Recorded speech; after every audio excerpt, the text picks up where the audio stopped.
L'association Vivre dans l'Espérance est une association de prise en charge des personnes vivant avec le VIH et des orphelins et des personnes vulnérables. L'association Vivre dans l'Espérance a été créée parce que dans les années 1987, le VIH-Sida est arrivé en Afrique comme une inondation et particulièrement dans la région des savanes. Le VIH a inondé vraiment cette région vu le taux de pauvreté élevé. Nous avons eu beaucoup de cas de malades qui ne trouvaient pas de réponse à la souffrance. Alors, au vu de toute cette misère créée par la maladie du VIH, nous avons créé cette association pour venir au secours des malades et des familles. Les principaux bénéficiaires de cette association sont les orphelins laissés par la maladie du VIH, donc orphelins contaminés, non contaminés, puis les personnes vivant avec le VIH. Donc nous avons deux maisons, communément appelées les maisons familiales Saint-Augustin, qui héberge les garçons, et Sainte-Monique qui héberge les filles et les petits garçons. Donc les deux maisons, au total, nous sommes à 156 enfants qui hébergent dans les deux maisons. En dehors de cela, nous avons des enfants qui sont dans des familles d'accueil, chez un oncle, une tante, un ami. Et eux, ils sont autour de 1200, 1300 enfants pris en charge au niveau des enfants. Après, il y a aussi le volet de la prise en charge des malades qui sont pris en charge, comme je dis, au niveau du centre Magui, avec toute l'équipe médicale et aussi avec les communautaires pour le suivi des malades à domicile et des soins à domicile. Donc, nous allons de village en village pour faire de la sensibilisation, l'accompagnement, l'écoute des personnes en difficulté. Et parfois aussi, nos visites à domicile constituent une sous-forme de protection pour que, au niveau de la communauté, que les gens comprennent que si je blague avec telle famille là, parce qu'ils ont été victimes du VIH, il y a des personnes qui interviennent en branquant la loi portant protection des personnes vivant avec le VIH. Donc, ces gens-là se sentent maintenant en sécurité à cause de nos visites. Sinon, ils peuvent continuer à les stigmatiser, à les discriminer. Et nous passons aussi dans les écoles, dans les ateliers, dans les familles pour faire de la sensibilisation et de l'accompagnement. L'association Vivre dans l'Espérance a toujours compté sur les donateurs, les bienfaiteurs, les amis, tous ceux qui vraiment voient un jeune, un malade et est pris de compassion.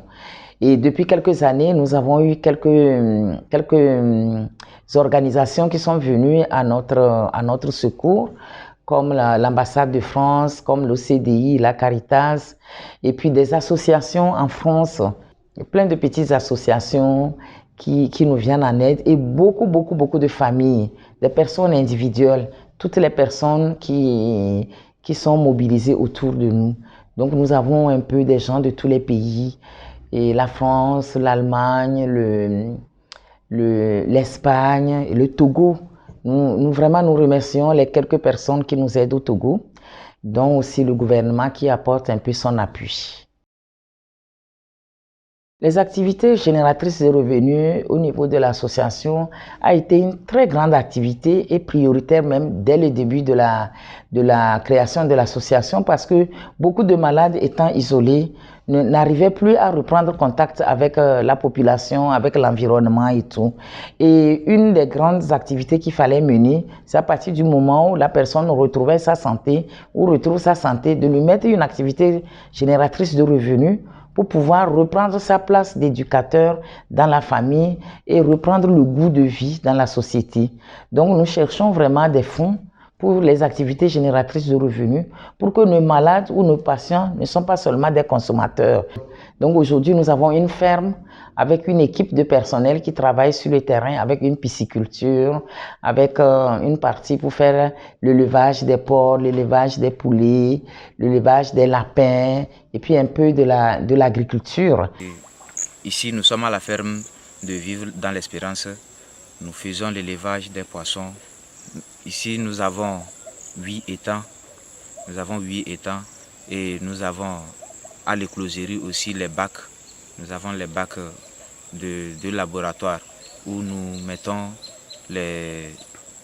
nous sélectionnons les géniteurs, les nous récoltons aussi les larves pour l'élaboration jusqu'à leur croissance. Nous faisons l'élevage de la volaille, nous faisons aussi le maraîchage, nous cultivons les oignons, les légumes. Donc nous faisons aussi l'élevage des lapins et des porcs.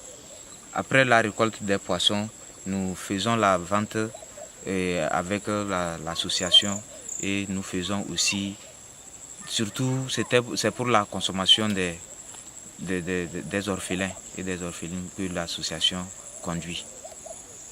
Donc ça, vraiment, ça nous aide à amener des appuis dans les familles et à appuyer aussi les orphelinats et faire aussi une activité génératrice de revenus. Nous avons la maison Saint-Jean qui accueille des amis qui viennent de partout, mais malheureusement, avec le Covid, depuis quelques mois, nous n'avons presque pas de personnes qui viennent et je crois que cette activité est en grande souffrance. Nous avons aussi la boutique de l'association aussi qui produit et qui achètent des articles pour vendre. Certains articles sont produits par les enfants, d'autres articles sont vendus pour pouvoir faire une activité génératrice de revenus. Une autre activité aussi, c'est l'atelier couture, d'abord qui fait apprendre le métier aux jeunes en souffrance et puis en plus, on peut confectionner aussi des habits pour faire une petite activité génératrice de revenus pour pouvoir essayer d'aider ceux qui sont en difficulté. Voilà à peu près. Et puis, quand on a l'occasion, nous envoyons aussi certains articles en Europe à certaines de nos associations pour nous aider à faire des petites activités génératrices de revenus. Alors, nous aurons vraiment aimé que certaines personnes puissent nous apporter de l'aide en nous montrant des voies et des moyens pour vendre nos articles au bénéfice de nos bénéficiaires qui sont les malades et les orphelins à qui nous avons la charge d'éduquer, de former et d'accompagner. Nous avons aussi une nouvelle école que nous avons ouverte depuis l'année dernière grâce aux aides de certaines fondations en France. Et pour l'instant, c'est une école primaire, donc il y a encore beaucoup de travail à faire parce que vous savez qu'en accompagnant les enfants qui ont perdu les parents très tôt, il y a un traumatisme qui s'installe. Alors ces enfants ont besoin d'un accompagnement particulier et puis ouvrir cette école non seulement à nos enfants, mais aussi à d'autres enfants du quartier.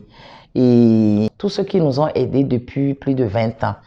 Et on ne peut pas citer tout le monde dans un petit reportage comme ça, mais sincèrement dit, sans ces personnes, l'association n'aurait pas cette renommée. Un grand merci. Mais aujourd'hui, il y a encore un grand travail à faire, un grand travail à abattre. Le nombre des enfants a énormément augmenté. Donc, nous sommes encore en recherche des parrainages. Nous sommes aujourd'hui à 694 enfants parrainés, contre plus de 1397 enfants pris en charge.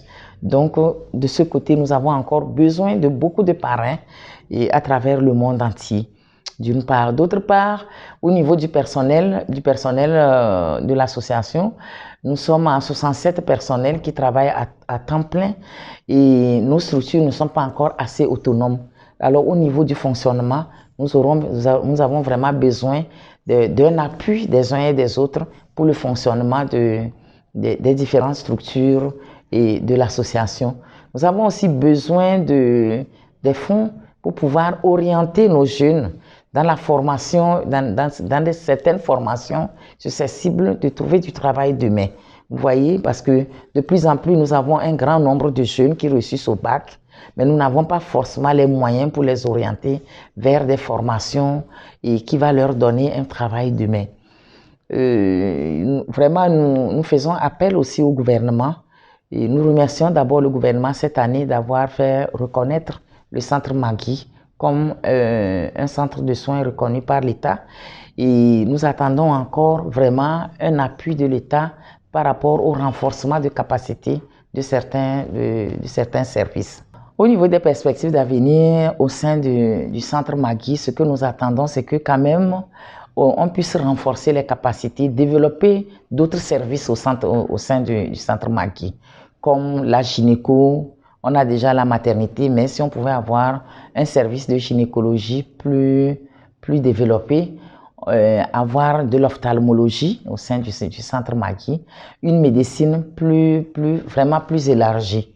Parce que le centre Magui restera un centre de référence pour accueillir vraiment les malades qui n'ont pas assez de moyens pour aller ailleurs. Et donc, plus on élargit d'autres services, plus nous pourrons travailler vraiment pour la santé de nos populations.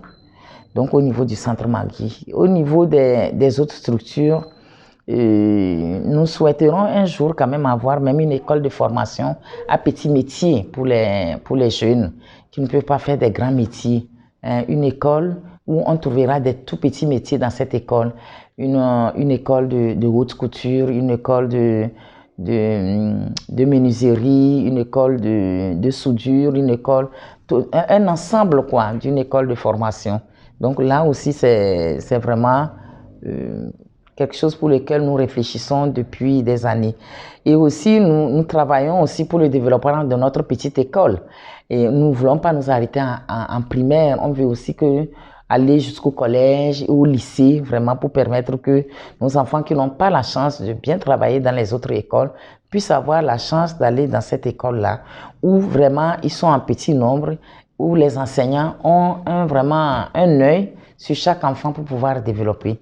Et tout ce que nous souhaitons, c'est que enfants qui réussissent à l'école ou enfants qui ne réussissent pas, enfants malades ou enfants non malades, que chacun puisse avoir un avenir et une dignité pour pouvoir servir notre peuple, servir l'humanité de par ce qu'ils peuvent donner.